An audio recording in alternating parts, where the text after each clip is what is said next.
GM, this is your Cryptempress, and today's video, ituturo ko sa inyo paano mag-swap ng FCC to Polygon para sa mga walang pang-gas fee dyan. Yan, ito na.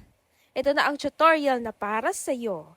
Kapag nakapag-harvest o may balance ka na sa Trust Wallet mo, dediretso na tayo dito sa Discover at itatype nyo lang po ang QuickSwap, quickswap.com.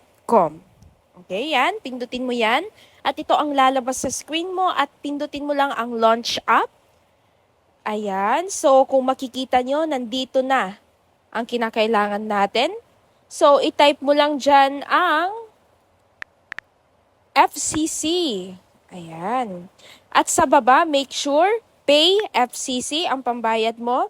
Receive Polygon ang matatanggap mo. Okay? So, connect wallet. Pindutin mo lang ang Trust Wallet. Ayan, i-connect mo lang siya. At, ayan, mag-type ka kung ilang FCC. Lalabas dyan kung ilan yung marireceive mo at approve mo na. At kapag na-approve mo na, okay na yon, click confirm. Enter your password at antayin mo lang for a few minutes, no? Hanggang maging available ang swap button. Ayan, so available na siya. Pindutin mo na ang swap. Ipapagpalit mo ang FCC mo to Polygon. So, approve. Ayan, confirm, verify. Ayan, so tapos na po. Ganun lang po kadali. Napakasimple lang po. So, pagkatapos po niyan, ay babalik ka na sa home. Ayan, refresh mo.